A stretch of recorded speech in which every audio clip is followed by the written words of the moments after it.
बिस्मिल्लाहिर्रहमानिर्रहीम। अस्सलाम वालेकुम डियर स्टूडेंट्स। आज का हमारा क्लास है bone.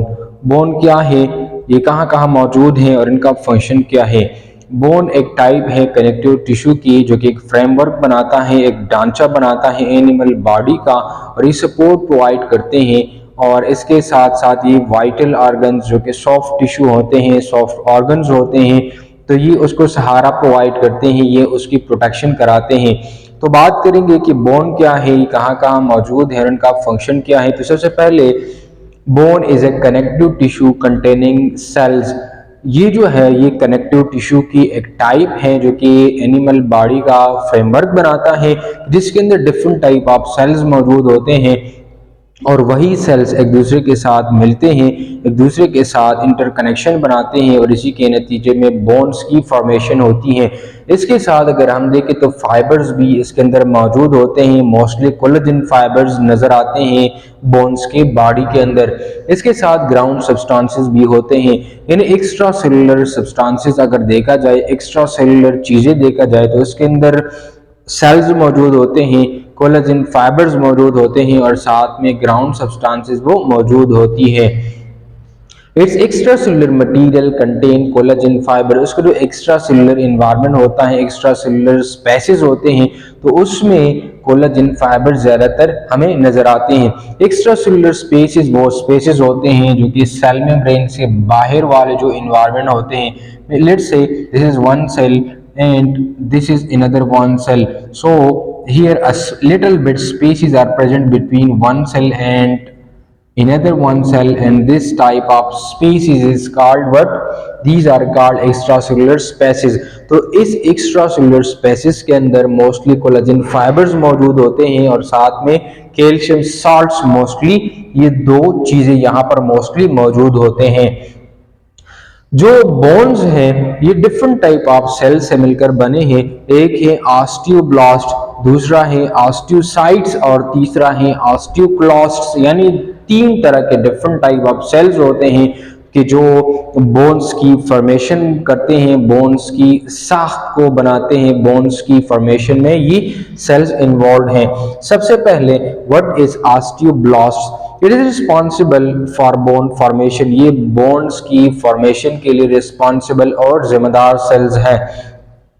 By secreting collagen and other organic components of the bone matrix, ये क्या करते हैं कि ये कोलाजिन को एक्सक्रीट करते हैं, कोलाजिन की एक्सक्रीशन करते हैं, साथ में अदर जो कंपोनेंट्स हैं जो बोन्स की फॉर्मेशन के लिए रिस्पॉन्सिबल हैं, ये एक्स्ट्रा सेलुलर इन्वायरमेंट में और एक्स्ट्रा सेलुलर स्पेसेस में ये चीज़ें जो हैं ये एक्सक्रीट करते हैं और यही एक्सक्रीशन वो जमा होते रहते हैं और इसके जमा होने के नतीजे में बोन्स की साख बन जाती है। दूसरा जो सेल्स है वो ऑस्टियोसाइट्स कहा जाता है। ये मैच्योर बोन सेल्स होते हैं कि जो मैट्रिक्स में यानी एक्स्ट्रा सेलुलर मैट्रिक्स में ये एम्बेडेड कर जाते हैं। मिसाल के तौर पर ये एक सेल है, बोन का एक सेल है, तो इसके इर्द गिर्द इसी तरह बहुत सारे जो है वो ऑर्गेनिक कंपोनेंट्स मौजूद होते हैं, कोलेजन फाइबर्स मौजूद होते हैं और ये इसी तरह डिफरेंट टाइप ऑफ चीज़ों के अंदर ये एम्बेडेड यानी ये डीप उसके अंदर ये मौजूद होता है और इसके इर्द गिर्द इसी तरह एक्स्ट्रा सेलुलर मैट्रिक्स वो पाया जाता है।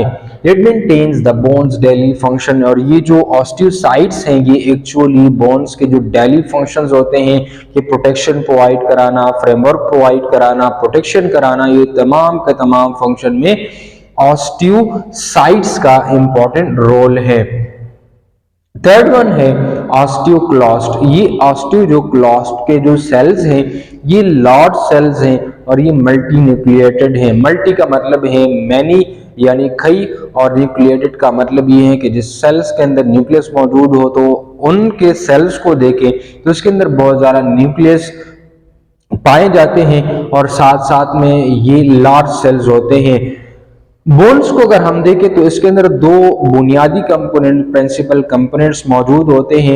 एक कोलेजन जो कि मोस्टली ये बोन्स के अंदर मौजूद होते हैं और दूसरा है कैल्शियम फास्फेट, यानी कैल्शियम फास्फेट और कोलेजन जो फाइबर्स हैं ये मोस्टली बोन्स के स्ट्रक्चर के लिए रिस्पॉन्सिबल है। Now what are the functions of bones? के बोन्स का फंक्शन क्या है, ये कौन कौन से अहम फंक्शन परफॉर्म कर रहे हैं। तो सबसे पहले ये सपोर्ट प्रोवाइड कर रहे हैं, प्रोवाइड ए रिजिड फ्रेमवर्क, यानी एक फ्रेमवर्क, एक ढांचा बनाता है, और वही ढांचा क्या करता है, support the body and maintain shape, की बॉडी को सपोर्ट प्रोवाइड कर रहा है, ये हिफाजत करा रहा है, ये सहारा प्रोवाइड कर रहा है, और साथ में ये बॉडी के शेप को भी बरकरार रखने में इंपॉर्टेंट रोल प्ले कर रहे हैं। दूसरा उनका काम है प्रोटेक्शन प्रोवाइड करना, यानी जो इंटरनल ऑर्गन्स होते हैं, वाइटल ऑर्गन्स होते हैं, तो ये एज ए फ्रेमवर्क के तौर पर मौजूद होते हैं और ये उनकी हिफाजत का काम करते हैं। तो जो उनका काम है वो है मिनरल स्टोरेज, यानी डिफरेंट टाइप ऑफ मिनरल्स को अपने साथ स्टोर रखता है। जैसे कैल्शियम है तो ये कैल्शियम को स्टोर रखता है, यानी ब्लड से कैल्शियम को स्टोर करता है, ब्लड से कैल्शियम को एब्जॉर्ब करता है और इसी एब्जॉर्प्शन के नतीजे में ये अपने साथ स्टोर रखता है। फिर किसी भी वक्त जब ब्लड के अंदर कैल्शियम की मिकदार कम पड़ने लगती है तो ये उसको ये रिलीज करता है और इसी तरीके से ये ब्लड के अंदर कैल्शियम के मिकदार को बरकरार रखते हैं।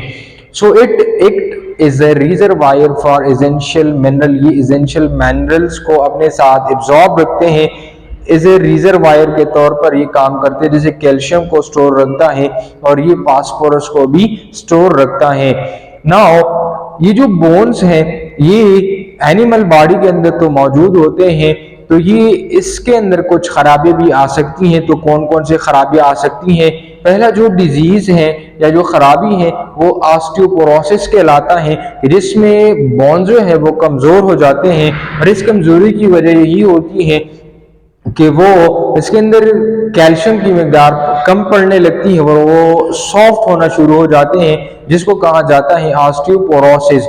दूसरी जो डिजीज है वो ऑस्टियोमलेशिया कहलाता है या इसको रैकेट्स कहा जाता है, और इसमें क्या होता है कि उसमें भी बोन जो है वो सॉफ्ट हो जाते हैं और सॉफ्ट होने के नतीजे में ये जो डिजीज है it's due to vitamin D deficiency. जब विटामिन डी की डेफिशिएंसी हो जाती है तो इसके नतीजे में एक बीमारी काज होती है जिसको कहा जाता है ऑस्टियोमलेशिया, और इसको रैकेट्स भी कहा जाता है।